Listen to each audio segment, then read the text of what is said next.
கர்த்தருடைய வார்த்தையை மிகவும் இன்பமாக ஆசையாக ஆர்வமாக சந்தோஷமாக கற்றுக்கொள்ள போகிறோம். ස්වාමීන් වහන්සේගේ වචනේ ඊටම සන්තෝෂයෙන් ජ්වලිතකමෙන් ඊටම උනන්දුවෙන් අපි ඉගෙන ගන්න යනවා. We are going to learn the word of God with utmost excitement, jubilancy, exuberance and excitement.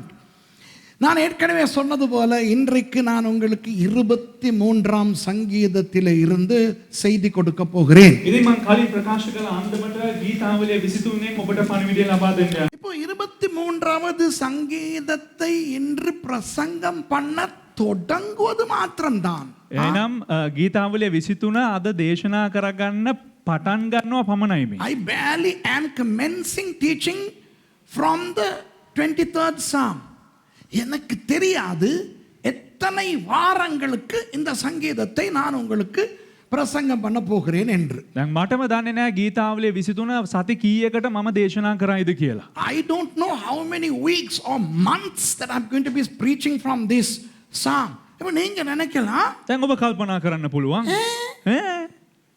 ஒரு நாள்ல இத முடிச்சிரலாமே. එක දවසකින් මේක ඉවර කරන්න පුළුවන්. Flipping heck, you can finish this in one day. How many thousands of sermons have I heard from this psalm? இந்த சங்கீதத்திலிருந்து எத்தனை ஆயிரக்கணக்கான பிரசங்கங்களை நான் கேட்டிருக்கிறேன். මේ ගීතාවලියේ මම කොතරම් දහස් ගණන් දේශනාවන් අහලා තිබෙනවද? ஒரு பிரசங்கத்திலே முடிச்சிரலாமே. එක දේශනාවකින් මේක හමාර කරන්න පුළුවන්. இவர் இழுத்துக்கிட்டு போறாராமே. මොකක්ද දැන් මෙයා මේ ඇදගෙන යන්න කියනවා කියලා කියන්නේ? Why does he say that he is going to drag for weeks and months? இன்றைக்கு நான் உங்களுக்கு என்ன காட்ட போகிறேன் தெரியுமா? අද මම මොනවද දන්නවද ඔබලාට පෙන්눔 කරන්න යන්නේ? இந்த 23ஆம் சங்கீதம் எதை பற்றினது என்பதை மட்டும் தான் காட்ட போகிறேன். ගීතාවලිය 23 කියලා කියන්නේ කුමක් පිළිබඳවද යන්න පමණයි පෙන්눔 කරන්න යන්නේ. All I am going to show you today is what does Psalm 23 pertain to, or what is the central message or the theme of this psalm. அல்லது இந்த சங்கீதத்தின் பிரதான விடயம் என்ன?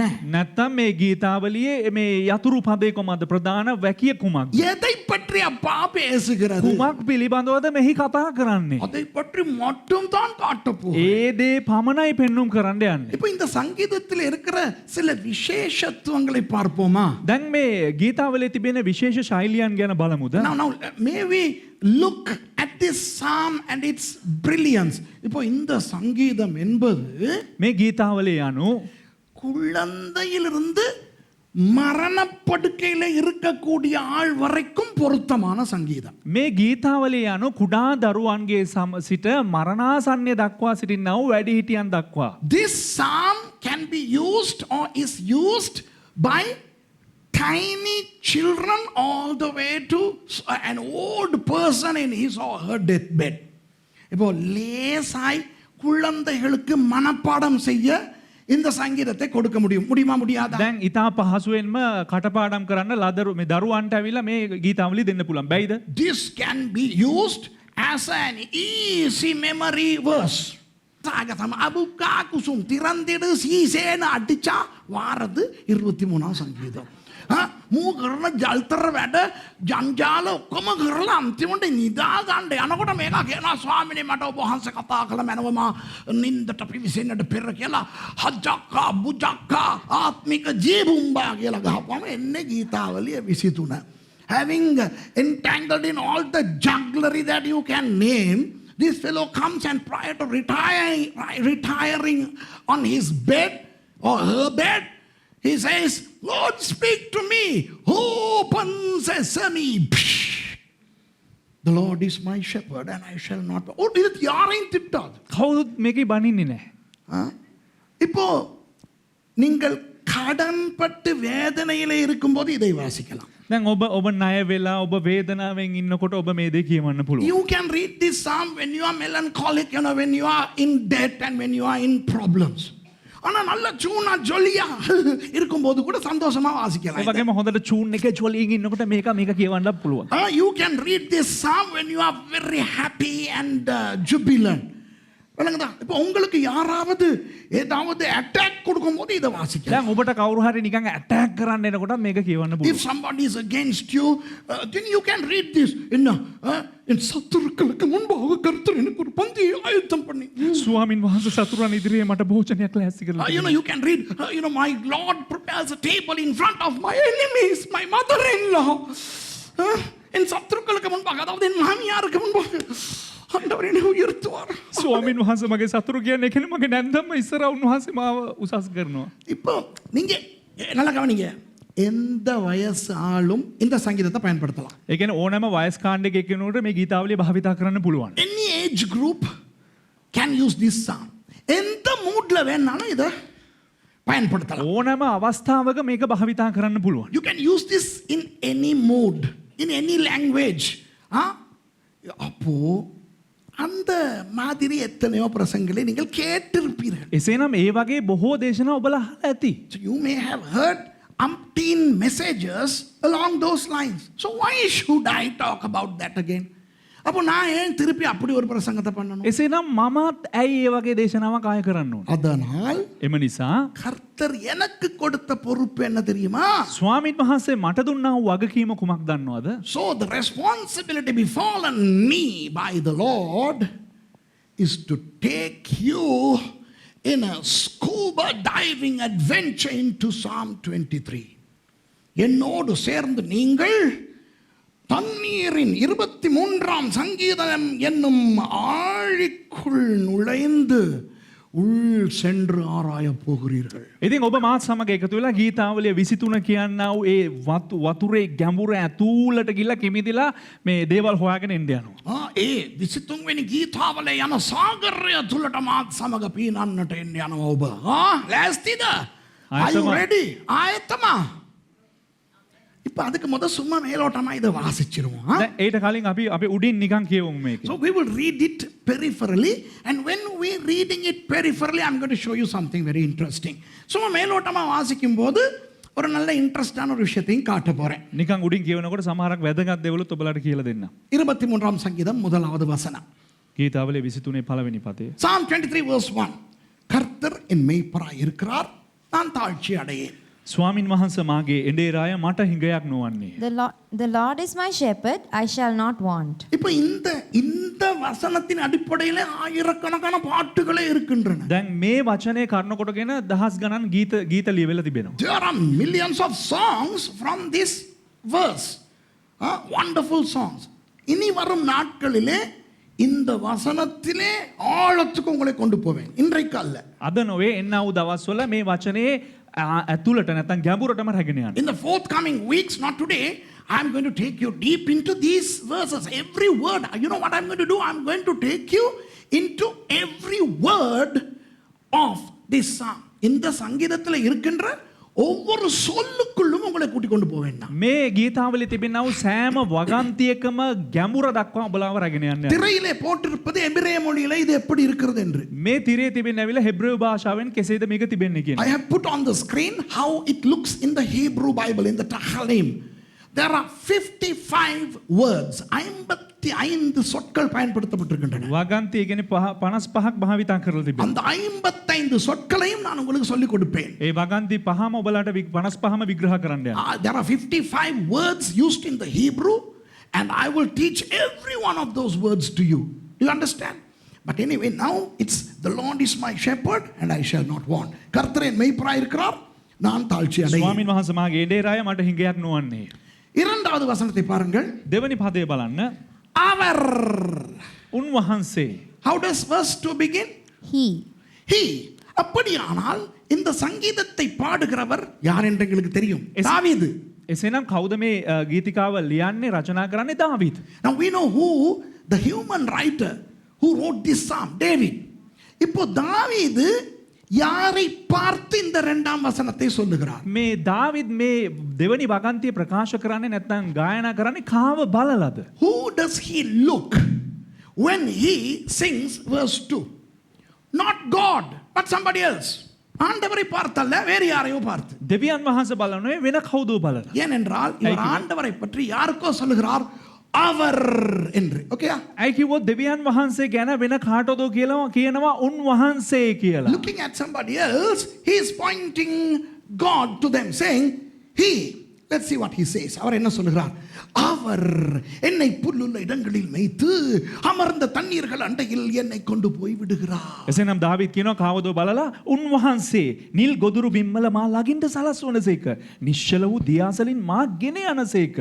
He maketh me to lie down in green pastures. He leadeth me beside the still waters. மூன்றாவது வசனத்திலே சொல்லுகிறார். තුන්වෙනි පදේ කියනවා இன்னும் அந்த யாரையோ பார்த்து கொண்டு තව කවදෝ බලාගෙන කියනවා in verse 3 he still looks at those people, somebody, and he says, அவர் என் ஆத்துமாவை தேற்றி தம்முடைய நாமத்தின் நிமித்தம் என்னை நீதியின் பாதைகளில் நடத்துகிறார். උන්වහන්සේ මාගේ ආත්මය ප්‍රාණවත් කරනසේක. ස්වකීය නාමය නිසා ධර්මිෂ්ඨකමේ මාවත් තුළ මා ගෙන යනසේක. He restoreth my soul. He leadeth me in the paths of righteousness for his name's sake. இப்போ දැන් தாவீது அவர்களை பார்ப்பதிலிருந்து தன் கண்களை எடுத்து ஆண்டவர் பக்கம் திரும்புகிறார். දාවිද් ඔවුන් කෙරෙන්නේ ඇස් ඇරගෙන දෙවියන් වහන්සේ පැත්තට හැරෙනවා. Now in verse 4 he is removing his eyes from those people to whom he was talking and placing his eyes on God, and he is saying, அப்படி சொல்லுகிறார், நான் மரண இருளின் பள்ளத்தாக்கிலே நடந்தாலும் பொல்லாப்புக்கு பயப்படேன், தேவரீர் என்னோட கூட இருக்கிறீர், உமது கோலும் උමது තඩියුම් என்னை தேற்றும். හතරවෙනි පදේ ඒ මනුෂ්‍යයාගේ පැත්තෙන් දෙවියන් වහන්සේ පැත්තට හැරිලා එසේය මරණ සෙවණේ මිටියාවත මැදින් යන්නෙමි. නමුත් කිසි උපද්‍රවයකට මම බය නොවන්නෙමි. ඔබගේ දණ්ඩෙන් හා සැරෑටියෙන් මට සැනසෙල්ල ලැබේ. Yea, though I walk through the valley of the shadow of death, I will fear no evil, for thou art with me, thy rod and thy staff, they comfort me. தேவன் என்னோட கூட இருக்கிறார் என்று சொல்லவில்லை. දෙවියන් වහන්සේ මා සමග ඉන්නවා කියලා කිව්වේ නැහැ. He doesn't say he is with me, but he is saying you are with me. தேவரீர் நீங்கள் என்னோடு இருக்கிறீர்கள் என்று தேவனை பார்த்து சொல்லுகிறார். දෙවියන් වහන්සේ බලනවා ස්වාමිනේ ඔබ මා සමග සිටිනවා. ஐந்தாவது வசனத்திலே ஆண்டவரை பார்த்து சொல்லுகிறார். 5 වෙනි පදේ දෙවියන් වහන්සේම බලාගෙන කියනවා. In verse 5 he continues to look at God and says, என் சத்துருக்கள் முன்பாக நீர் எனக்கு ஒரு பந்தியை ஆயத்தப்படுத்தி என் தலையை எண்ணெயால் அபிஷேகம் பண்ணுகிறீர், என் பாத்திரம் நிரம்பி வழிகிறது. මගේ සතුරන් ඉදිරියේ ඔබ මට කැම මෙසේයා පිළියෙල කරනසේක, මාගේ හිස තෙලින් ආලේප කළසේක, මාගේ කුසලාන උතුරායයි. Thou preparest a table before me in the presence of mine enemies. Thou anointest my head with oil. My cup runneth over. அப்புறம் கடைசியாக மறுபடியும் எல்லார் பக்கமும் திரும்பி சொல்லுகிறார். අවසානයේට නැවත වතාවක් ඒ පිරිස ඉස්සරහට හැරිලා ආපහු කියනවා. And finally in verse 6 he turns back to those people to whom he was addressing earlier, and he says, என் ஜீவனுள்ள நாளெல்லாம் நன்மையும் கிருபையும் என்னை தொடரும், நான் கர்த்தருடைய வீட்டிலே நீடித்த நாட்களாய் நிலைத்திருப்பேன். 6 වෙනි පදේ පිරිස දිහා බලාගෙන කියනවා සැබවින්ම යහපත්කමත් කරුණාවත් මාගේ ජීවිතවල සියලු දවස්වල මා අනුව එන්නේය. මා සදාකල්ම ස්වාමින් වහන්සේගේ කෘපයේ වාසය කරන්නෙමි. Surely goodness and mercy shall follow me all the days of my life, and I will dwell in the house of the Lord forever. இந்த சங்கீதம் உங்களில் எத்தனை பேருக்கு மனப்பாடமாய் தெரியும்? මේ ගීතාවලියේ කී දෙනෙකුට කටපාඩමින් නැත්නම් ඔබේ මතකයේ තිබෙනවද? How many of you all know this psalm by heart? Wonderful. It's an easy psalm to remember. இது மனப்பாடம் செய்ய லேசான ஒரு சங்கீதம். මේ මතකයේ තබා ගන්න ඉතා පහසුම ගීතාවලියේ එක කොටසක්. எத்தனை பேர் சொல்லுவீங்க, කී දෙනෙක් කියනවද பாஸ்டர் இன்னைக்கு தான் எனக்கு தெரியும், கொஞ்சம் வேற ஆக்களை பார்த்து சொல்லிவிட்டு அப்புறம் ஆண்டவர் பக்கம் பார்த்து சொல்லிவிட்டு இப்படி திரும்புறாருங்கிற விஷயம். පාස්ටර් අද තමා මට දන්නේ මේ කියන්නේ පළවෙනි කොටස පිරිසක් දිහා බලාගෙන ඊට පස්සේ දෙවෙනි කොටස දෙවියන් වහන්සේ දිහා බලාගෙන ආපහු තුන්වෙනි වතාවට ඒ පිරිස දිහාගෙන බලාගෙන කියනවා කියලා. But how many of you all say, but only today I realize Philippi Neck, he was talking to somebody about God in some verses, and then he is talking to God in some verses, and finally he is turning to everybody. இதுல இருந்தே தெரியலையா எவ்வளவோ நுட்பங்கள் இதுக்குள்ள இருக்குனே? මේින්ම තේරෙන්නේ නැද්ද කතරම් දෝ ගැඹුරු දේවල් ඒකේ රහසිගත ලෙස සැඟවිලා තිබෙනවා කියලා. If we saw that on the periphery, how many more mysteries would and could this psalm contain? இப்போ விளங்குதா எப்படிப்பட்ட ஒரு சங்கீதத்துக்கு வந்திருக்கிறோன்ட்டு? දැන් වැටහෙනවද කෙබඳු සංගී මේ ගීතාවලියක් තුළද ඔබ පැමිණ තිබෙන්නේ කියලා? What sort of a psalm this is? Now you realize, huh? Anyway, I'm not going to take a lot of time. நான் நிறைய டைம் எடுக்க போறது இல்ல. ඉතින් මම ගොඩක් වෙලාව ගන්න යන්නේ. இன்றைக்கு நான் உங்களுக்கு காட்டப் போவது ஒரே ஒரு விஷயம். මම ඔබලාට පෙන්වුම් කරන්න යන්නේ අද එකම එක විෂයක්. இந்த சங்கீதத்தின் மூல கருத்து, மூல பொருள், மைய பொருள் என்ன? මේ ගීතාවලියේ තිබෙනා වූ යතුරු පදේ නැත්තම් වැදගත් භාවයේ විශේෂිත ලක්ෂණය කුමක්ද? මාතෘකාව මොනවද? විෂය මොනවද? මොනවා ගැනද හලෝ මේ ගීතාවලියේ තිබෙන්නේ? What is the theme of this psalm? What is the central focal point of this psalm? That's all I'm going to show. And that's going to blow your socks off your feet. எங்களுடைய ஆவி ஆத்துமா சரீரம் இடம் மாற போகிறது. දැන් අපේ ආත්මය ශරීරයේ ප්‍රාණය ඔක්කොම තැන් මාරු වෙන්න යනවා. இப்போ நான் ஒவ்வொரு இடத்திலும் கேட்டால் நீங்கள் என்ன நினைக்கிறீர்கள் இந்த சங்கீதம் எதை பற்றினது என்று? දැන් මම එක එක්කෙනාගෙන් ඇහුවා මේ ගීතාවලිය කුමක් පිළිබඳවද කියලා එක එක්කෙනාගෙන් පෞද්ගලිකව ඇහුවා නම් வித்தியாசமான பதில்கள் வரும். වෙනස් වූ පිළිතුරු පැමිණේ. If I ask you, okay, what do you think the central point of this psalm is? Then you will come up with various ideas. Well, I think it's about God being our shepherd. நான் நினைக்கிறேன் தேவன் எங்கள் மேய்ப்பன் என்பதை பற்றி தான் அது இருக்கிறது. මම හිතනවා දෙවියන් වහන්සේ අපේ එඬේරා කියන එක තමයි ඒ තුල කතා කරන්නේ. என்றால் அந்த 6 வசனங்களும் அவர் எனக்கு இப்படி செய்கிறார், அவர் எனக்கு இப்படி பண்ணுகிறார், அவர் கர்த்தர் மேய்ப்பர், அதுதான் அதனுடைய விஷயம். ඉතින් ඒ පද 6 තුලම බැලුවොත් එහෙම එතන කතා කරන උන්වහන්සේ කියලා. ඒ කියන්නේ උන්වහන්සේ කියලා කියන්නේ උන්වහන්සේම තමයි අපේ එඬේරා වෙන්නේ. ඒ පිළිබඳව එඬේරා හැටියට කතා කරනවා ඇති. Well, Suresh, I think it's about God being our shepherd. Why? The whole psalm talks about what a shepherd does to the sheep. So the theme of that psalm is shepherd. For your information, no. உங்களுக்கு நான் சொல்ல விரும்புகிறேன், இல்லை. ඔබලාගේ දැන ගැනීම සඳහා මම කියන්නම් නෑ. அப்ப එහෙනම් ஆடு. නෑ බැටළුවද? Okay, the theme is sheep. ஏனென்றால் ஒரு ஆடு எப்படி பராமரிக்கப்படுகிறது, ஒரு ஆடு எப்படி மேய்ப்பனால் பாதுகாக்கப்படுகிறது, அப்ப ஆடுதான் விஷயம். ඒ කියන්නේ ඒක බැටළුවෙක් කොහොමද හැසිරෙන්න ඕන, බැටළුවෙක් කොහොමද බලා ගන්න ඕන, එඬේරෙක් කොහොමද බැටළුවෙක් බලා ගන්න, ඒ පිළිබඳව වෙන්න ඇති. Okay, it's about the lamb, it's about the sheep, how the sheep is looked after by the shepherd and how the sheep eats and drinks and all that kind of stuff. The answer is no, இல்லை. පිළිතුර නම් නෑ. வேற என்ன அதுக்குள்ள இருக்கு? එහෙනම් වෙන මොනවද ඒක ඇතුලේ තියෙන්නේ? Okay. ஆபத்திலிருந்து பாதுகாப்பு. හරි. උපද්‍රවයන් වලින් කොහොමද බේරෙන්නේ? Okay. Now I know. It's safety from danger.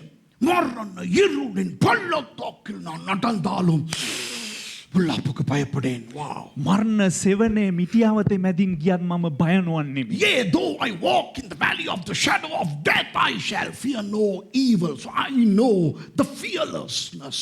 பயம் இல்லாமல் வாழ்வது. බය නොමැතිව ජීවත් වීම. இல்லைங்கோ. ඒත් නෑ. No. Okay. හරි. எதிரிகளுக்கு முன்னால நாங்க எப்படி? සතුරන් ඉදිරියේ කොහොමද අපි? How are we in front of our enemies? என் சத்துருக்களுக்கு முன்பாக ஒரு பந்தியை ஆயத்தம் பண்ணி என் தலையை எண்ணெயினால் அபிஷேகம் பண்ணுகிறார். සතුරන් ඉදිරියේ මට භෝජනයක් මේසයක් පිළිලෙකොට මාව තෙලෙන් උන්වහන්සේ ආලේප කරලා He තිබෙනවා. prepares a table in front of my enemies. Okay, so this is about that. No, இல்ல. ඒකත් නෙවෙයි. இப்ப கொஞ்சம் ஆவிக்குரியவங்க கிட்ட கேட்டோம்னா දැන් මේක ආත්මික අයගෙන් පොඩ්ඩක් ඇහුවනම් அவங்க சொல்லுவாங்க அதெல்லாம் இல்ல பாஸ்டர். ඔවුන් කියයි ඒවා ඔක්කොම නෙවෙයි pastor. If you ask some spiritual people, whose feet don't tread the floor, the floaters, the levitators, இந்த கால் தரையில படாம பறக்கிற கிறிஸ்தவர்கள் கிட்ட கேட்டு பார்த்தா අර මේ කකුල පොළවේ වදින්න නැතුව ඇවිදින්නා වූ කිතුණුවන්ගෙන් ඇහුවනම් 23வது சங்கீதம் ගීතාවලියේ 23 යනු அபிஷேகம் சம்பந்தமானது. ආලේපය සම්බන්ධ වූ එක දෙයක්. Psalm 23, can you see the spirit? Psalm 23 pertains to anointing. அந்த காத்து விளங்குதா? අර හුළඟ දැනෙනවද? ஆவியில தான் பேசுவோம். ආත්මයෙන් කතා කරන්නේ. அவர் என் தலையை எண்ணெயினால் அபிஷேகம் பண்ணுகிறார். උන්වහන්සේ ඒ තෙල් කර්ණ කොටගෙන මාව ආලේප කරනවා. He anoints my head with that oil. No. இல்ல. නෑ. அப்ப என்னதான் நீ சொல்ல வர? එහෙනම් මොනවද ඔයා කියන්නේ? What is the theme that you are trying to tell us, Suresh, if not these things? இவை இல்லாவிட்டால் என்ன? මේක එන වෙන මොකක්ද? அதற்குத்தான் ඒකට තමයි இது எழுதப்பட்ட எபிரேய மொழிக்கு உங்களை கொண்டு போக போகிறேன். මේ ලියනු ලැබුවා වූ හෙබ්‍රේව භාෂාවට ඔබලාව රැගෙන යන්න යන්නේ. I'm going to take you to Psalm 23 in Hebrew, but don't worry, I'm not going to read in Hebrew. நான் எபிரேய மொழியில வாசிக்க போறதில்ல. நீங்களும் அதை பத்தி worry பண்ண தேவையில்லை. நீங்க திரையில பார்த்தா மட்டும் போதும். ඔබ තැවෙන්න අවශ්‍ය නැහැ. හෙබ්‍රේව භාෂාවෙන් මම කියවන්න යන්නේ නැහැ. ඒ නිසා ඔබ තිරේ බලාගෙන හිටියා නම් ඇති. இப்போ நீங்க பார்த்தா உங்களுக்கு தெரியுது எபிரேய மொழியில எபிரேய மொழி வலது பக்கத்திலிருந்து இடது பக்கத்துக்கு எழுதப்படுது. දැන් හෙබ්‍රේව භාෂාව කියලා කියන්නේ දකුණු පැත්තේ ඉඳලා වම් පැත්තට ලියවෙනව භාෂාව. You know, Hebrew is written and read from the right to the left.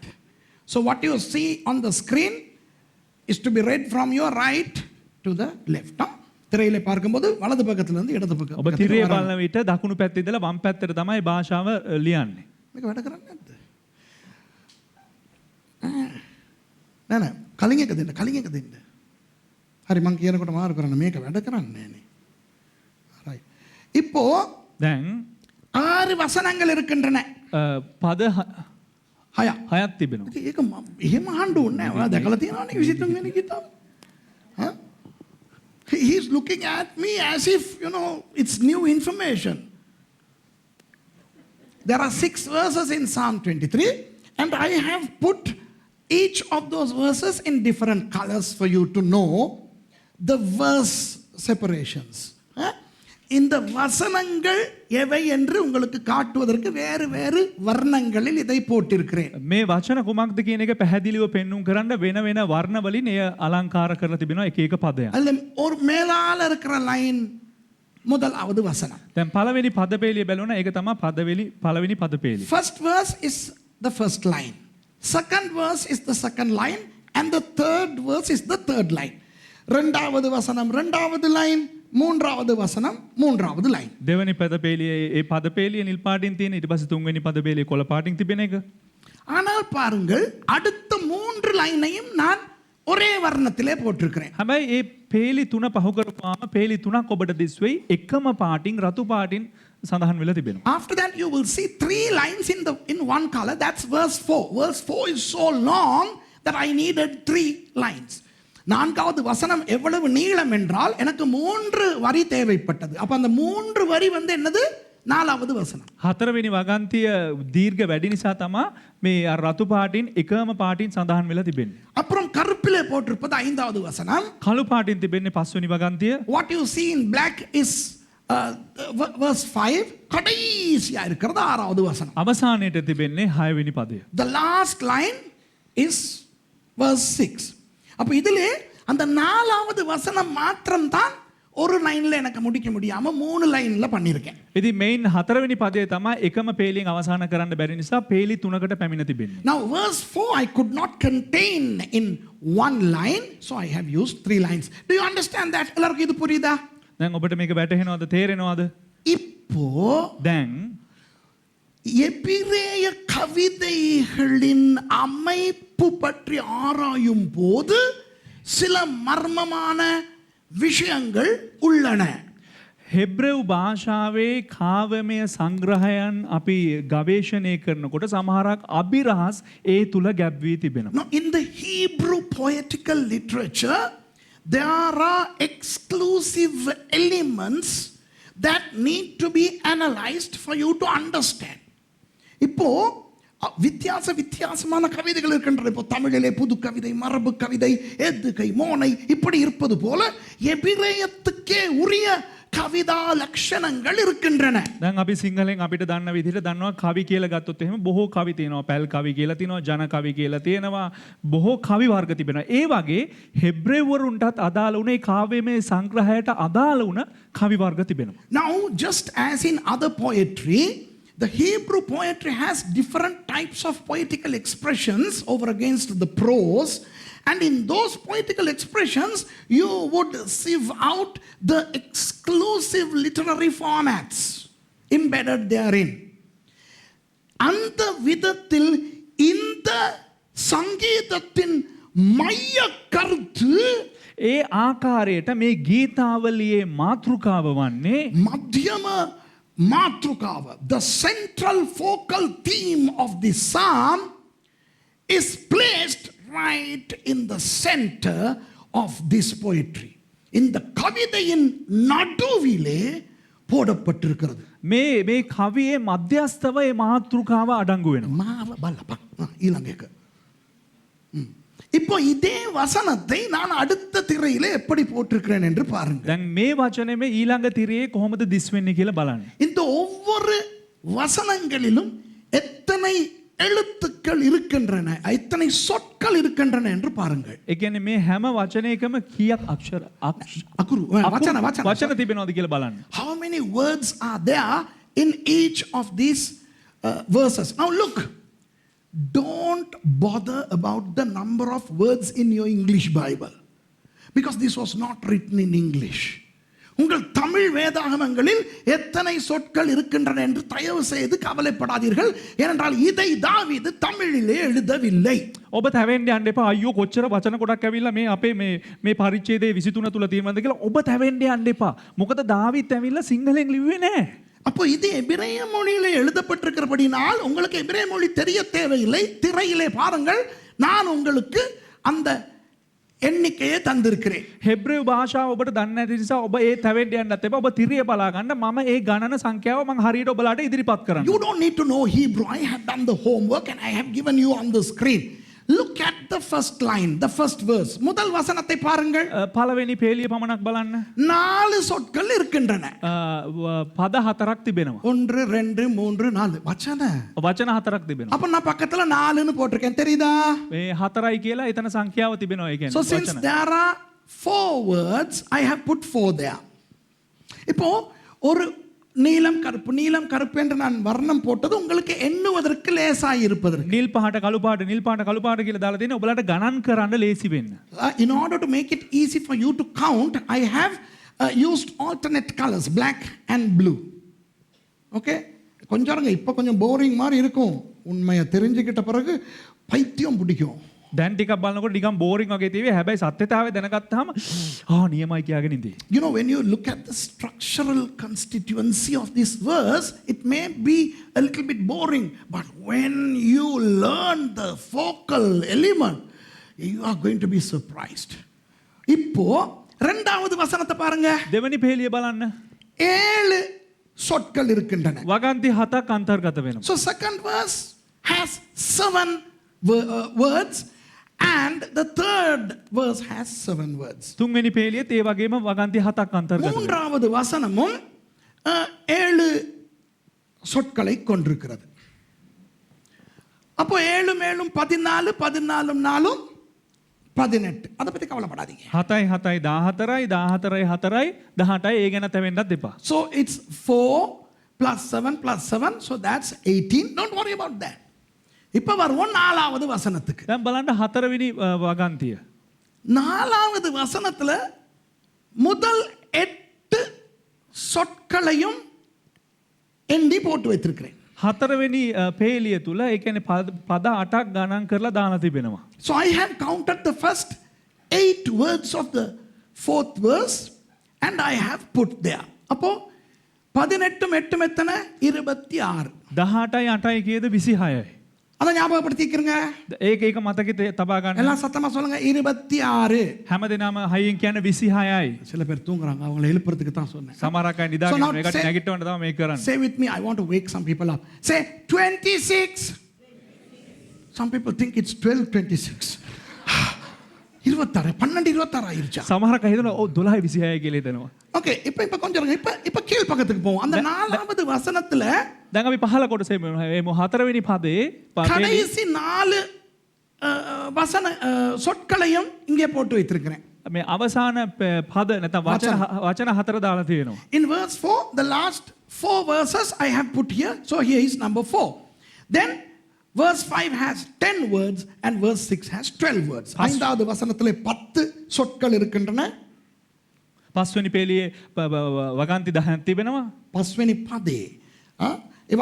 அது போல 6வது வசனத்திலே 12 சொற்கள் இருக்கின்றன. 6වෙනි පදේ වගන්ති 12ක් තිබෙනවා. அப்போ 12 10 22 22 4 26 12යි 2යි 12යි 10යි 22යි 22යි 4යි 26යි 10 and 12 22 22 plus 4 26 நல்லா பாருங்க හොඳට බලන්න 4 7 7 8 26 okay 4යි 7යි 7යි 8යි 26යි so 4 plus 7 plus 7 plus 8 26 கீழே 4 10 12 26 පහළ 4යි 10යි 12යි 26යි so 4 plus 10 plus 12 26 அப்போ மேல 26 கீழே 26 போக පහළ 26යි ඉහළ 26යි ඇරෙන්න so if you remove the north pole 26 and the south pole 26 you get 3 words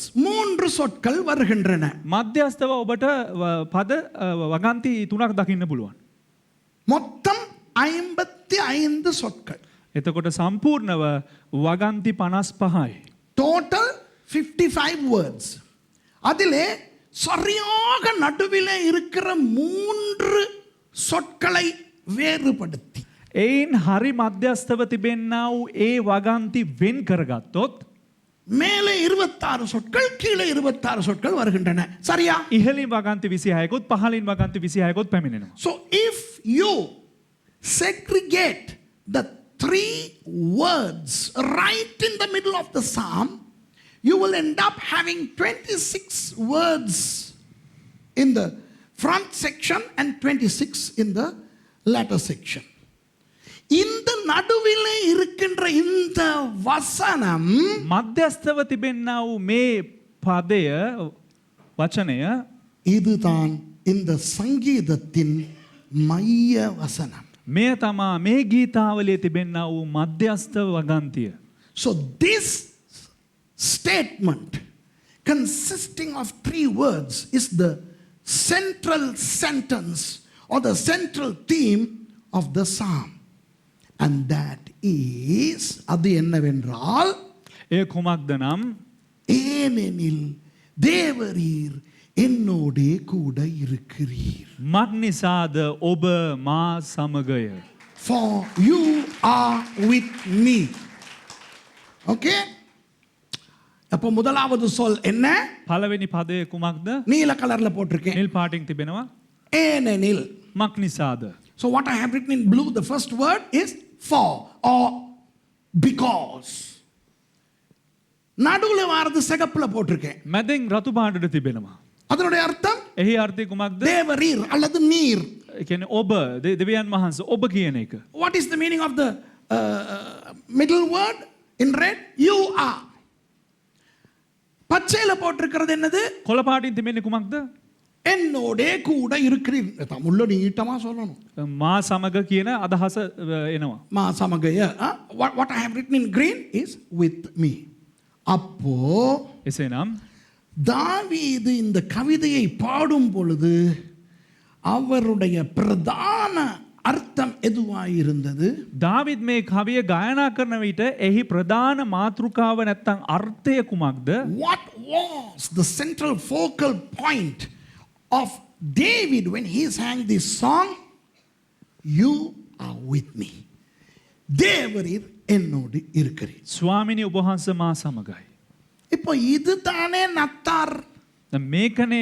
නත්තාර් කියලා කියන්නේ this was Christmas what Emmanuel God with us Emmanuel தேவன் நம்மோடு ඉමානුවෙල් දෙවියන් වහන්සේ අප සමගයි வேறு தெய்வங்களுக்கும் நம் தெய்வத்துக்கும் இருக்கிற ஒரே வித்தியாசம் வேறு தெய்வங்களை நாடி நாம் போக வேண்டும் நம் தெய்வமோ நம்மை நாடி தேடி வருகிறது වෙන දෙවියන් වහන්සේ දෙවිවරුන්ටයි අපේ දෙවියන් වහන්සේටයි තියෙන වෙනස මොකද්ද අපි ඒ දෙවිවරු හොයාගෙන යන්න ඕන නමුත් අපේ දෙවියන් වහන්සේ උන්වහන්සේ අපිව හොයාගෙන එනවා difference between the other gods and our God is that we have to go looking for the other gods but our God comes looking for us இப்போ இதுதான் தாவீதினுடைய மைய கருத்து දැන් මේක තමා දාවිද්ගේ මධ්‍යස්ථ මාතෘකාව වන්නේ so this is David's central focal point ஆனால் ஆண்டவர் அல்லவா இந்த கவிதையை உண்மையாக எழுதினவர் ஆமாவா இல்லையா නමුත් දෙවියන් වහන්සේ නේද මේක සත්‍ය වශයෙන්ම ලියන්නා වූ කතුරුවරයන්න් but වහන්සේ the real author is God, is the Holy Spirit. Could God have a different theme that even David did not understand? தாவீதுக்கே புரியாத ஒரு மர்மமான ஒரு ரகசிய ஒரு கருத்து, ஒரு மைய கருத்து ஆண்டவர் வைத்திருக்கலாமோ இந்த சங்கீதத்துக்குள்? එසේනම් දාවිත්තම වටා ගන්න බැරි වූ වෙනස් වූ අභිරහස් වූ මාතෘකාවක් දෙවියන් වහන්සේ යම් හේකින් මේ තුල අන්තර්ගත කොට ඇතිද? என்னுடைய பல செய்திகளிலே இப்படிப்பட்ட மர்மங்களை நான் வெளிக்கொணர்ந்து காட்டியிருக்கிறேன். මේ වගේ බොහෝ පණිවිඩ වලින් මම මේ සැඟවුණා වූ අභිරහස් එළියට රැගෙන ඇවිත් තිබෙනවා. In the past I have brought out a lot of hidden treasures like this. Do you remember? For example, ஒரு உதாரணத்துக்கு එක උදාහරණයකට சாலமோன் நீதிமொழியிலே யாரையோ பார்த்து என்னமோ சொல்லுகிறார் என்று அவர் எழுதினால் கடைசியிலே பார்த்தால் அது தேவனுடைய ஒரு பெரிய ரகசியம். සාලමෝන් කවුදෝ බලලා මොනවදෝ විස්තර ලිව්වා කියලා එහි සඳහන් වෙනවා. නමුත් ඇත්තටම අපි බැලුවා නම් ඒක දෙවියන් වහන්සේගේ අභිරහත් ගැන තමයි සඳහන් වෙන්නේ. Maybe in Proverbs, King Solomon may have said, somebody says something about something to someone, and then we would see, wow, this is all something very, very deep. எத்தனை பேருக்கு அப்படிப்பட்ட பிரசங்கங்கள் கேட்ட ஞாபகம் இருக்கிறது? කී දෙනෙකුටද එවැනි වූ අහපු දේශනා මතක තිබෙන්නේ? அப்படி ஒன்றை தான் இன்றைக்கு காட்டப் போகிறேன். අන්න ඒ වගේ දෙයක් තමයි අදත් පෙන්눔 කරන්න යන්නේ. I am going to show you something very secretive. Now look. As far as David was concerned, his theme was, you are with me. தாவீதை பொறுத்தவரையில் தேவரீர் என்னோட கூட இருக்கிறீர். දැන් දාවිද්ගේ පැත්තෙන් ගත්තොත් එහෙම දාවිද්ට ස්වාමිනේ උපවාස මා සමගයි. இந்த பாடத்திலே இந்த கர்த்தர் என் மெய்ப்பரிலே அந்த என் வருகிறதே, අර ස්වාමින් වහන්සේ මාගේ එඬේරා කියනකොට මාගේ කියලා පැමිණෙනවානේ. அந்த என் என்ற விஷயத்திலே தாவீதை பற்றின பல ரகசியங்களை உங்களுக்கு நான் சொல்லிக் கொடுக்க காத்திருக்கிறேன். මාගේ කියන්නා ඒ වචනයෙන් දාවිද් ගැන බොහෝ රහස් ඔබලාට කියලා දෙන්න කැමති වෙනවා. The Lord is my shepherd. My. Who says my? David. Hang on. In a few Sundays later, I am going to talk about David, some mysterious, hitherto unearthed secrecies of David. But not today. இன்றைக்கல்ல. අද නොවේ. அப்போ தாவீதை பொறுத்தவரை එසේනම් දාවිද්ට අනුකූලව தேவரீர் என்னோட இருக்கிறீரப்பா. அதுதான் இந்த சங்கீதத்தின் கருத்து.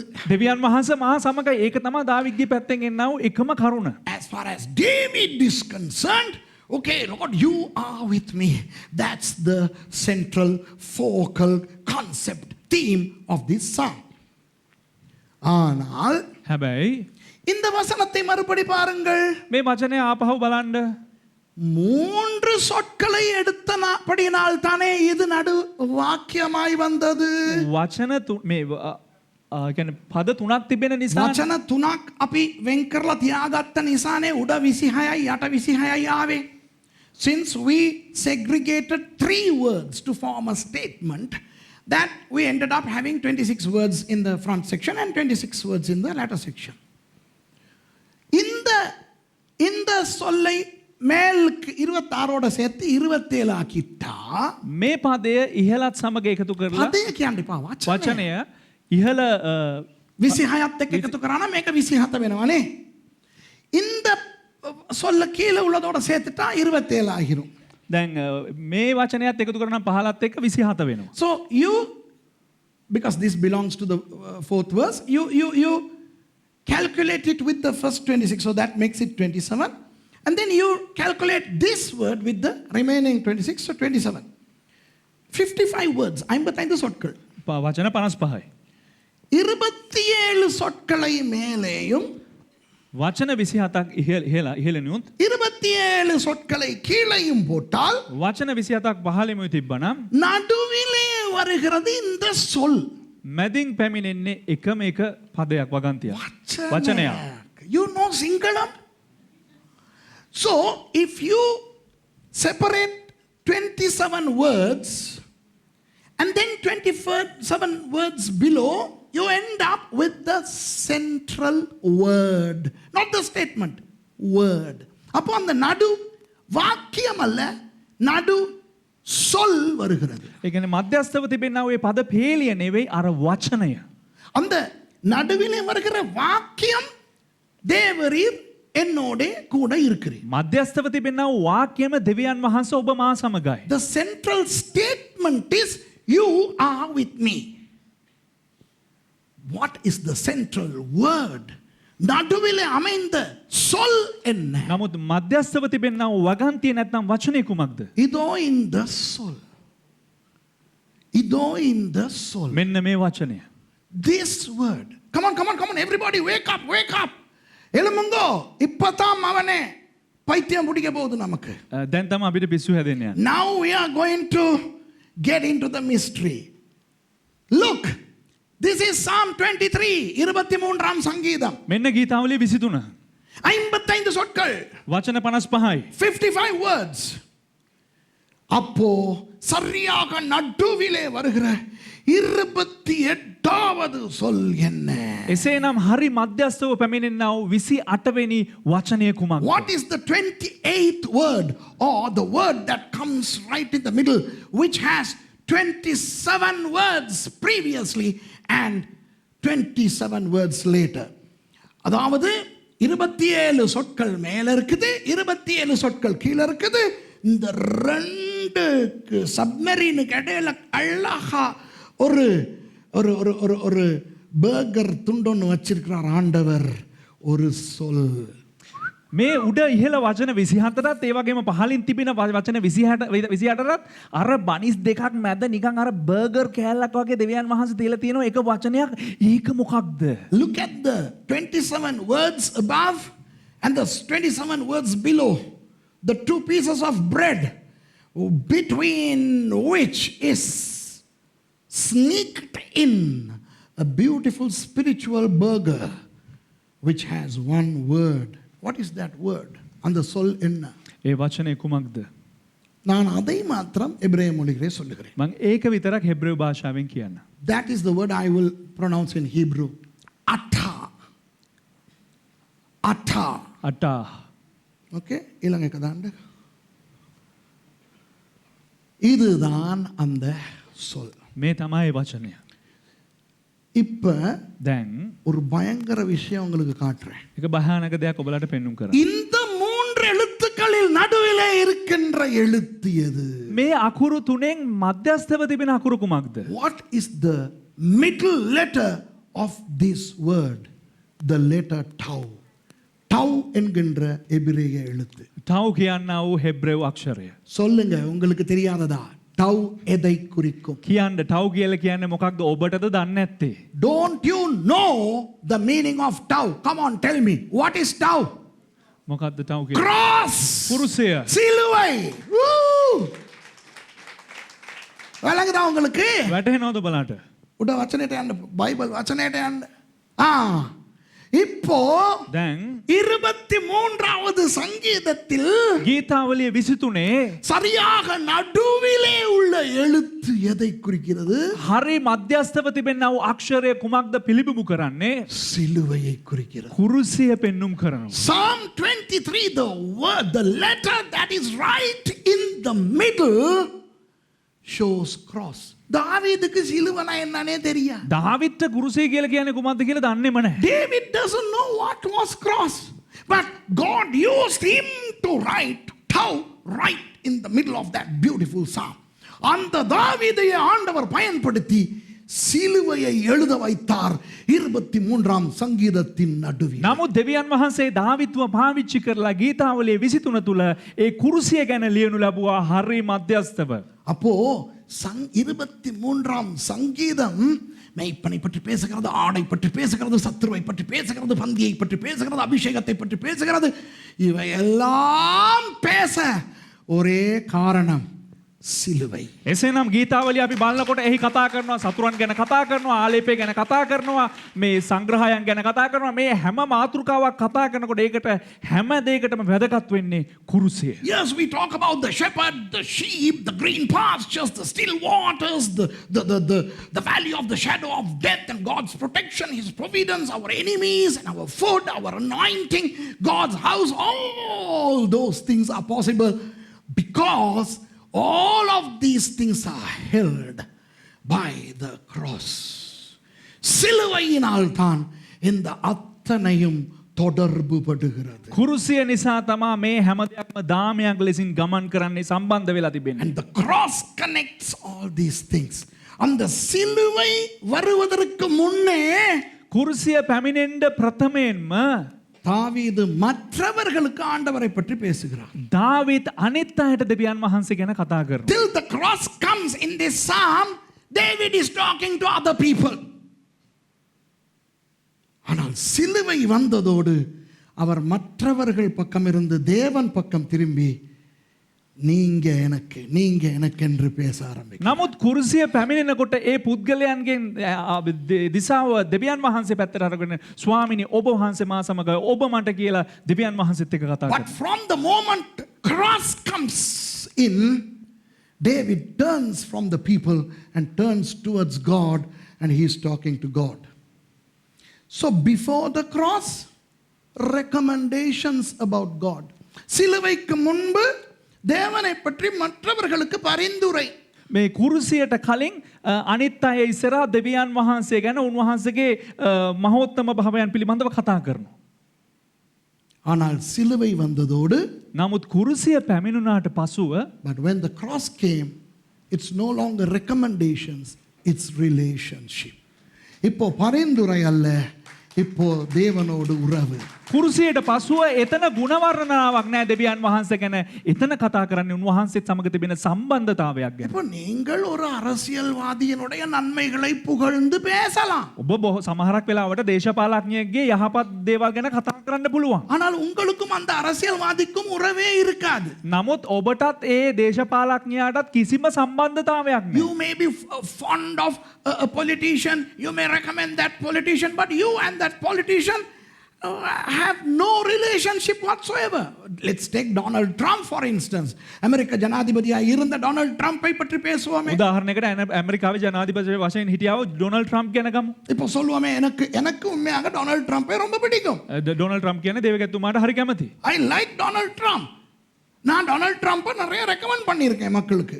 මේ ජනතාවට මේ ඩොනල්ඩ් ට්‍රම්ප් ගැන බොහෝ විස මේ කියලා තිබෙනවා හොඳ පුද්ගලෙක්. I have recommended former President Donald Trump to many people, and I even told a lot of my American friends, vote for Donald Trump. என்னுடைய பல அமெரிக்க நண்பர்களுக்கு முன்பு நான் சொன்னேன், டொனால்ட் ட்ரம்புக்கு உங்களுடைய வாக்கை அளியுங்கள் என்று. මගේ ඇමරිකාවේ යහළුවන්ට මම කියලා දෙනවා ඔබගේ ඡන්දය පාවිච්චි කරනකොට ඩොනල්ඩ් ට්‍රම්ප්ට පාවිච්චි කරන්න කියලා.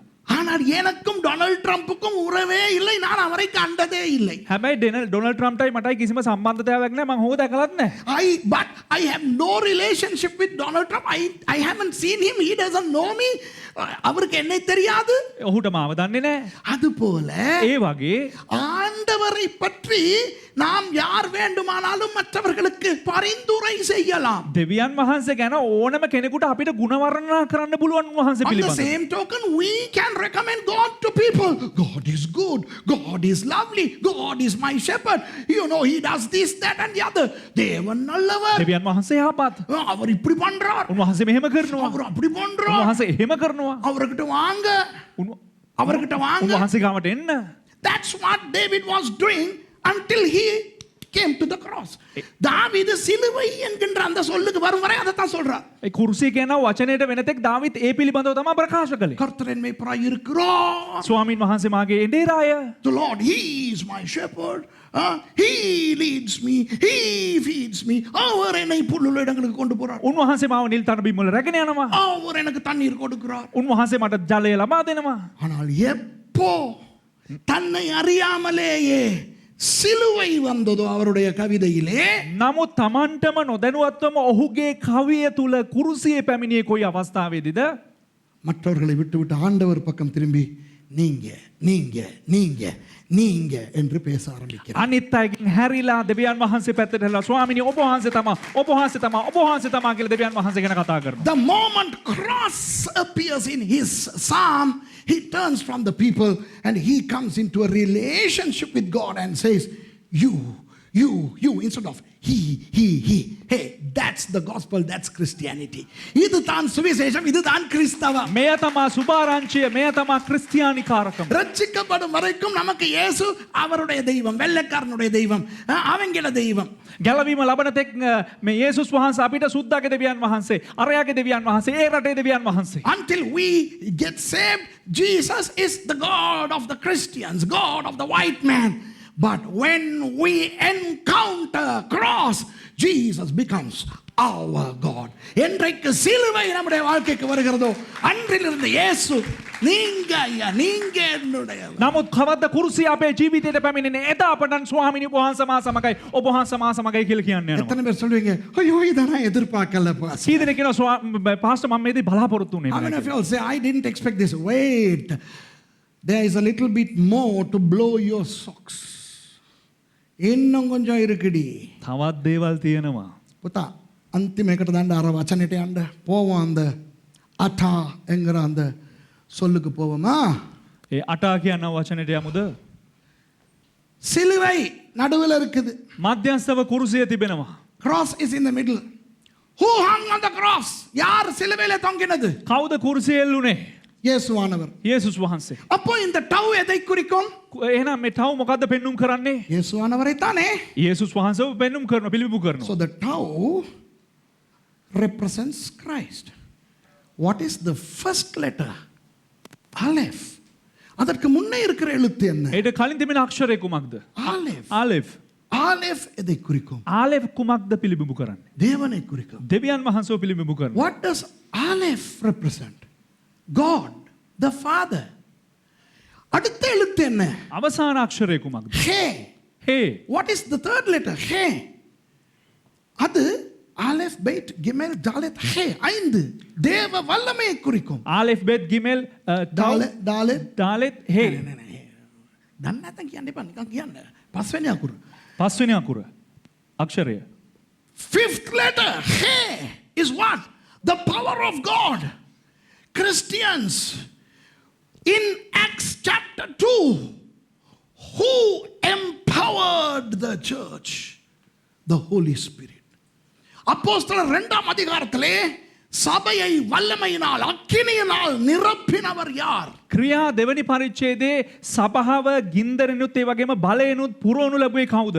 பரிசுத்த ஆவியானவர். ශුද්ධාත්මයන්න් වහන්සේ. அப்போ இந்த ஹே பரிசுத்த ஆவியானவரை குறிக்கும். හේ ශුද්ධාත්මයන්න් වහන්සේ පිළිබිඹු කරනවා. So this he represents the Holy Spirit. So we have the Father, Son and the Holy Spirit. பிதா, குமாரன், பரிசுத்த ஆவியானவர் இருக்கிறார். පියාණන් වහන්සේ, පුත්‍රයාණන් වහන්සේ, ශුද්ධාත්මයන්න් වහන්සේ දැන් මේ ස්ථානයේ සිටිනවා. மவனே தாவீதுக்கு இதெல்லாம் தெரியவே தெரியாது. දාවිත්ට මේ ගැන කිසිම දෙයක් දන්නේ නැහැ. David doesn't know any of these things. ஆனால் தாவீது தன்னுடைய 23ஆம் சங்கீதத்திலே நடுவிலே பிதா, குமாரன், பரிசுத்த ஆவியானவர் என்று எழுதுகிறார். නමුත් දාවිත් නොදැනුවත්වම ඒ ගීතාවල විසිතුනේ මධ්‍යස්ථව පියාණන් වහන්සේ, පුත්‍රයාණන් වහන්සේ, ශුද්ධාත්මයන්න් වහන්සේ ගැන ලියනවා. But David writes about the Father, Son and the Holy Spirit right in the middle of his 23rd Psalm, not knowing what he was writing. இப்போ எத்தனை பேர் சொல்லுவீங்க ஐயோ பாஸ்டர் பைத்தியம் பிடிக்குது? உண்மையா எத்தனை பேர் சொல்லுவீங்க? කී දෙනෙක් කියනවා අයියෝ පාස් මට දැන් පිස්සු හැදෙනවා How කියලා. many of you say I never thought? உண்மை தானே? ඇත්තටම මම 23ஆம் சங்கீதத்தில் இறையியலா? ඒ කියන්නේ ගීතාවල විසිතුනේ දේව ධර්මයේද? You mean to say that there is theology in Psalm 23? Hey, there is theology, Christology, and pneumatology. Wait, this is cross, so that's soteriology. Why the cross? Because of hamartiology, and because the three persons are there. So we have the gospel of eternity. So eschatology. My goodness, this is systematic theology in its completion.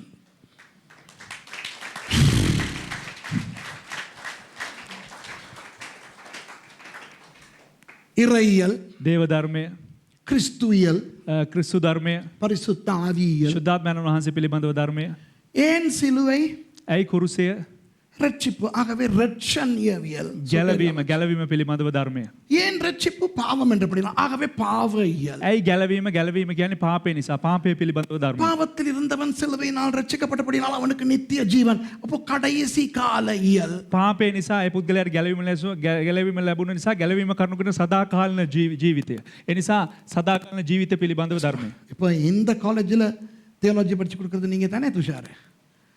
இதுக்குள்ள அவ்வளோ theology இருக்கா இல்லையா? ஆமா. සිංහලத்தில் ඒ කියන්නේ මේ පදය තුල නැත්තම් මේ අකුරු තුන තුල ක්‍රමානුකූල දේව ධර්මයේ සම්පූර්ණයෙන්ම අන්තර්ගත වෙනවා. There is the entire theology within this word. கடைசியா இன்னொரு ஹோல்மங் கதை ஒன்று சொல்லிட்டு முடிக்கவா? අවසානයේට තව එක හොල්මන් වෙන කතාවක් කියලා අවසන් කරන්නද? Finally, shall I tell you something very Holmanusiastic? I am excited. I am happy. நான் ரொம்ப சந்தோஷமா இருக்கிறேன். இதெல்லாம் நான் உருவாக்க முடியாதே. කියන්නේ මේවා හදන්න පුළුවන් දේවල් නෙවෙයි. இருக்கிறத தானே நான் කියන්නේ காட்டுறேன். තිබෙන දේ තමයි මම පෙන්눔 කරන්නේ. පළවෙනි එකට යන්නකො පළවෙනි ස්ලයිඩ් එකට යන්නකො. මට පුළුවන් නේ මේක. இங்க பாருங்க. இந்த ஜோக் என்னன்னா මේකේ වෙහිලුව කුමක්ද the කියවොත් joke is this is Psalm 23. இதுதான் 23ஆம் சங்கீதம். මේක තමයි ගීතාවලියේ 23 වෙනි පරිච්ඡේදය. இதுக்குள்ள புதிய ஏற்பாடு இருக்குமா? මේකේ අලුත් ගිවිසුම තියෙයිද? Can we have the New Testament in here? No. But amazingly, look at the central focal point here. பாருங்களே சரியா நடுவுல என்னத்தை கொண்டாந்து வச்சிருக்காரு ஆண்டவர். බලන්නකෝ හරි මධ්‍යස්ථව මොකද්ද ගෙනලා දෙවියන් වහන්සේ තියලා තියෙන්නේ. இவ்வளோ எழுத்துக்கள்ல கணக்கா நடுவுல டவ். මෙතරම් අක්ෂර මධ්‍යස්ථව ටව් පිහිටලා තිබෙනවා. In all these letters, the one right in the middle is tau. And the word in the center is ata. I'll come to that later. That's my last explanation for today. அந்த சொல் என்ன அட்டா அது என்னன்னு நான் பிறகு சொல்லிடுறேன். அதுவும் நம்மள பைத்தியம் பிடிக்க வைக்க ඒ වචනේ කුමක්ද අටා ගැනත් කියලා දෙන්න. තව ටිකකින් පිස්සු හැදෙන්න යනවා ඒ ගැන. அதுக்குள்ள பிதா குமாரன் பரிசுத்த ஆவியானவர் கொண்டு வந்து திணிச்சு வச்சிருக்காரு. දැන් ඒ වචනේ තුල පියාණන් වහන්සේ පුත්‍රයන් වහන්සේ සුද්ධාත්මයන් වහන්සේත් අන්තර්ගත කොට තිබෙනවා. And there he has brought the Father, Son and the Holy Spirit right in the middle. Even the writer David didn't know that, man. இதை எழுதுன தாவீதுக்கே தெரியும். ප්‍රශ්නේ මොනවද කියලා කියන්නේ මේක ලියපු දාවිද්වත් දන්නේ නැහැ මේ වගේ දෙයක් ඇතුලේ තියෙනවා அப்ப කියලා. இன்றைய யூதர்களுக்கு தெரியுமா? එතකොට අද යුදෙව්වන්ට තේරෙයිද මේ ගැන? So do you mean to say that today's Jews would know? I say even if David didn't know, how in the world can today's Jews know that? தாவீதுக்கே தெரியாட்டி எப்படி இன்றைய யூதர்களுக்கு தெரியும்? දාවිද්දම දන්නේ නැත්නම් කොහොමද යුදෙව්වෝ මේ ගැන අඳුරාගන්නේ? எத்தனை கிறிஸ்தவங்களுக்கு இது தெரியும்? ක්‍රිස්තියානි කී දෙනෙකුටද මේ ගැන දන්නේ? கர்த்தர் தமது கிருபையினால் நமக்கு அதை காட்டுகிறார். ஆமென். ස්වාමීන් වහන්සේගේ අනුග්‍රහය නිසා උන්වහන්සේ අපිට ඒ දේ පෙන්눔 කරනවා. Out of his grace he is showing us this mystery. Wow, wow, wow. And here is the most interesting thing that I want to show you. உங்களுக்கு பயங்கரமான ஒரு விஷயத்தை காட்ட போகிறேன். භයානක දෙයක් ඔබලාට පෙන්눔 කරන්න යනවා. அட்டா என்றால் என்ன? අටා කියලා කියන්නේ කුමක්ද? What is the meaning of அட்டா? நீங்க. ඔබ. You are. Exactly, right? You are. நீங்க. ඔබ. இதுல என்னப்பா புதுசா ஆழமா இருக்க போகுது? මේක ඇතුලේ මොකද්ද නිකන් මේ ලොකුවට මේ අභිරහසක් වගේ තියෙන්නේ. What can be mysterious in a statement you or you are? I'll show you. මම පෙන්නන්න. இங்க பாருங்க. බලන්න. இப்ப දැන් நான் உங்களை பார்த்து මම ඔබව බලලා நீங்கள் அப்படிங்கிறேன். ඔබ ඔයා කියලා කියනවා. I'm looking at you saying you are. நீங்க அதையே பயன்படுத்தி நீங்க உங்களை காட்டுங்க. என்ன சொல்லுவீங்க? ඔබ ඒ දේ භාවිතා කරලා ඔබව පෙන්눔 කරන්න. If you use that for your own selves, how would you show? நான் உங்களை பார்த்து මම ඔබව බලලා நீங்கங்கிறேன். ඔබ කියලා කියනවා. I am telling you you. Now you tell me about you. දැන් நீங்க உங்களை பத்தி சொல்லுங்க. දැන් ඔබ ගැන කියන්න. என்ன? நான். ඒ කියන්නේ මම. I am. உங்களுக்கு தெரியுமா? ඔබට දන්නවද? இந்த அட்டாஹ் என்பது என்னவென்றால் මේ අටා කියලා කියන්නේ කුමක්ද කිව්වොත් மோசேக்கு எரிகிற செடியிலே இருந்த ஆண்டவர் මෝසේස්ට දැල්වෙන පඳුරේ සිටියා වූ දෙවියන් වහන්සේ ஹயா என்றார் தானே. හයා කියලා ප්‍රකාශ කළා නේද? Remember, God told his name to Moses in Exodus chapter 3, saying, Haya. அந்த ஹயா என்பதை இப்ப ஆண்டவர் மோசே கிட்ட கேட்டார்னா சரி இப்ப நான் தானே ஹயா எங்க நீ சொல்லு நான் யாரு? දැන් දෙවියන් වහන්සේ කිව්වනේ මෝසෙස්ට තමන් හයා කියලා. දැන් උඹ කියපන්කෝ බලන්න උඹ කවුද කියලා. மோசே சொல்ல வேண்டும் அட்டா. මෝසේ කියන්න ඕන අටා. So after God introducing himself to Moses saying, I am. Now you tell me, அட்டா. அதாவது එනම් தேவன் தன்னை ஹயா என்று குறிப்பிடுவதை දෙවියන් වහන්සේ තමාව හයා කියලා පිළිබිඹු කරන එක நாம் அவருக்கு நீங்கள் என்று சொல்ல பாவிப்பது அட்டா. ඒ කියන්නේ අපි දෙවියන් වහන්සේට ස්වාමීනි ඔබ කියන දේ අපි පෙන්눔 කරන්න යන්නේ අටා කියනව වචනේ. What God uses to denote himself as I am, if it were to be told by us, it's you are. அட்டா. இப்ப விளங்குதா? දැන් වැටහෙනවද? எத்தனை பேருக்கு விளங்கல்ல? කී දෙනෙකුට තේරුනේ නැද්ද? எத்தனை பேர் ஹோல்மாங் ஆகி இருக்கிறீங்க? කී දෙනෙක් හොල්මන් වෙලා ඉන්නවද? How many of you all are confused? Yeah. In other words, unknowingly, David was using God's name without using God's name from the human perspective. தேவனுடைய நாமத்தை அப்படியே இல்லாமல் நாம் சொல்லுகின்ற விதத்திலே தாவீது தன்னை அறியாமல் சொல்லுகிறார்.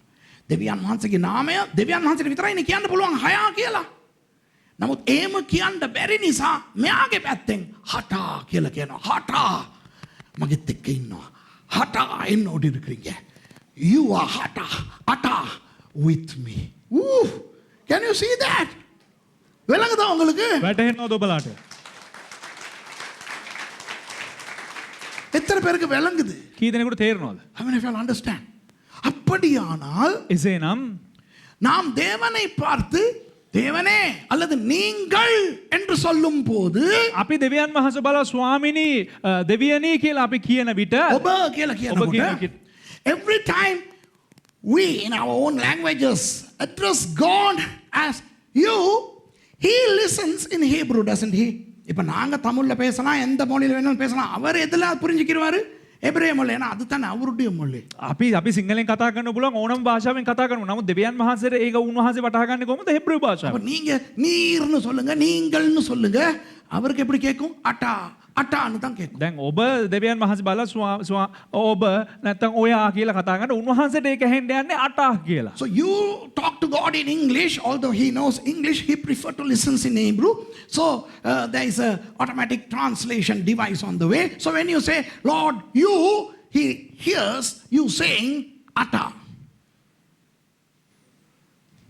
இப்ப நீங்க அட்டா என்று சொல்லும் பொழுது யாரை குறிப்பிடுகிறீர்கள்? දැන් ඔබ අටා කියලා කියනකොට කාවද එතන පිළිබිඹු වෙන්නේ? කවුද නියෝජනය So කරන්නේ? every time you use the word atta, who are you talking about? பிதா, குமாரன், பரிசுத்த ஆவியானவர். පියාණන් වහන්සේ, පුත්‍රයාණන් වහන්සේ, ශුද්ධාත්මයන්න් වහන්සේ. So you are talking about the Father, Son and the Holy Spirit. ஆகவே நீங்க பிதாவே நீர் அப்படின்னு சொன்னாலும் பரவாயில்ல. ඒ නිසා ඔබ පියාණනි ඔබ කියලා කිව්වත් කමක් නැහැ. இயேசுவே நீர் என்று சொன்னாலும் பரவாயில்ல. යේසුනි ඔබ කිව්වත් කමක් නැහැ. பரிசுத்த ஆவியானவரே நீர் என்று சொன்னாலும் பரவாயில்ல. ශුද්ධාත්මයන්නි ඔබ කිව්වත් කමක් නැහැ. மவனே நீர்னு சொல்லிட்டீங்களா? அட்டான்னு அவருக்கு கேக்குது. அது மூணு பேரையும் குறிக்குது. පුතේ ඒ කියන්නේ ඔබ කියලා කියනකොට එතන අටා අන්තර්ගත වෙනවා. ඒ නිසා ඒ තුන් දෙනාම එතන ඉන්නවා. It doesn't matter you say, Father, are you there? Jesus, can you hear me? Holy Spirit, be with me. It doesn't matter.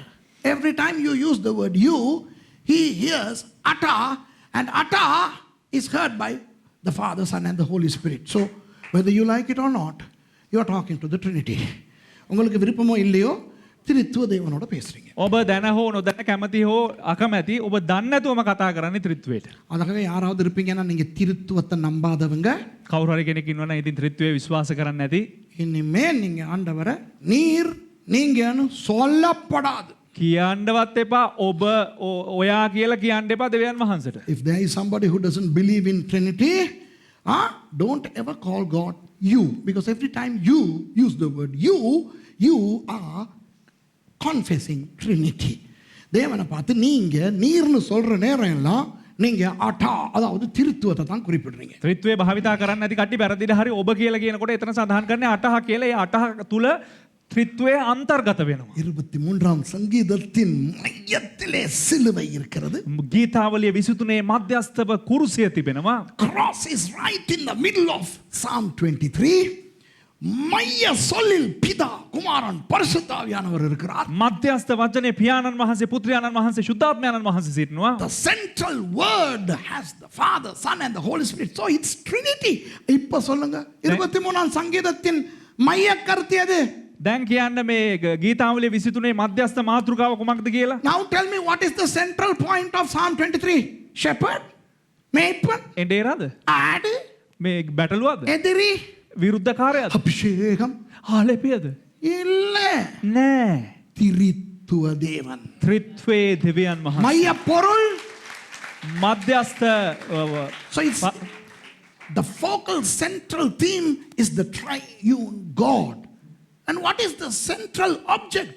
மைய பொருள் என்ன? මධ්‍යස්ථ මේ දේ කුමක්ද? புல்லு, මේ වල්, தண்ணி, ජලය, எண்ணெய், තෙල්, கர்த்தருடைய வீடு ස්වාමින් වහන්සේගේ නිවස இல்லைங்கோ, சிலுவை. නෑ, කුරුසය.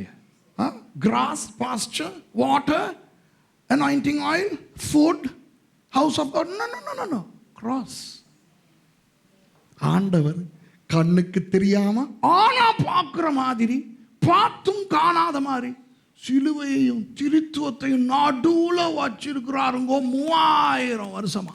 දෙවියන් වහන්සේ ඒ කියන්නේ බලනකොට පේන්නේ නැති වෙන්න, හොයාගන්න බැරි වෙන්න අවුරුදු 3000ක් තිස්සේ කුරුසියෙහි අන්තර්ගත කරලා තිබෙනවා. අවුරුදු For 3,000 years God has put it there. Everybody sees but nobody looks. Everybody looks but nobody sees that the cross and the triune God have always been there in the most famous psalm in the world for 3,000 years. சங்கீதங்களிலேயே பிரபலமான சங்கீதத்துக்குள்ள 3000 வருஷமா இது உட்கார்ந்துகிட்டு இருக்குது. தெரியாம இருந்திருக்கிறோம். ගීතාවලියේ ප්‍රබලම ගීතාවලියක් වෙන 23 වන ගීතාවලිය තුල මේ කුරුසිය සහ ඒ වගේම ත්‍රිත්වයේ දෙවියන් වහන්සේ සිටින එක කිසිම කෙනෙකුට අඳුනා ගන්න බැරුව අවුරුදු 3000ක් මේ ස්ථානයේ තිබෙනවා. என் பிரசங்கம் முடிந்தது. දේශනාවත් හමාරයි. My sermon is finished for the day. இப்ப என்ன நினைக்கிறீங்க? දැන් මොකක්ද හිතන්නේ? 23ஆம் சங்கீதத்துல இன்னும் எத்தனை மர்மங்கள் காத்திருக்கும். ගීතාවලිය 23 තව කොතරම් අභිරහස් බලාගෙන ඉන්නවාද? How many more mysteries are awaiting us from Psalm 23? இப்போ 23ஆம் சங்கீதத்தின் நடுப்பகுதி என்ன? ගීතාවලියේ මධ්‍යස්ථ දේ කුමක්ද? What is the central focal point of Psalm 23? The cross. சிலுவை. කුරුසිය. சிலுவைக்கு போக காட்டிக் கொடுக்கப்பட்ட அன்று ராத்திரியிலே இயேசுவானவர் அப்பத்தை எடுத்து ஸ்தோத்திரம் பண்ணி அதை பிட்டு, நீங்கள் இதை வாங்கி புசியுங்கள், இது உங்களுக்காக பிற்கப்படும் என்னுடைய சரீரமாக இருக்கிறது என்றார். ඒ කෘසියට යන්න ඒ පෙර දවස තමා පාවා දෙනු ලැබූ රාත්‍රියේ උන්වහන්සේ රොටි රැගෙන ස්තුති කොට කඩා මෙය නුඹලා වෙනුවෙන් කැඩෙන්නා වූ මාගේ ශරීරය මා සිහි කරන පිණිස මෙය කරපල්ලා කීසේක. அப்படியே ராத்திரி போஜனத்துக்கு பிறகு அவர் பாத்திரத்தை எடுத்து, இது உங்களுக்காக சிந்தப்படுகிற என்னுடைய இரத்தம், இது புதிய உடன்படிக்கை, என்னுடைய மரணத்தை கடைசி வரை நினைவு கூறும்படி இதை பருகுங்கள் என்றார். භෝජනයෙන් පසු උන්වහන්සේ කුසලානේ රැගෙන මෙය නුඹලා වෙනුවෙන් රැගෙන්නා වූ මාගේ අලුත් කිවිසුව නැමැති රුධිරය මා පැමිණෙන තෙක් මාගේ මරණය සිහි කරන පිණිස මෙය කරපල්ලා පානය කරපල්ලා කීසේක.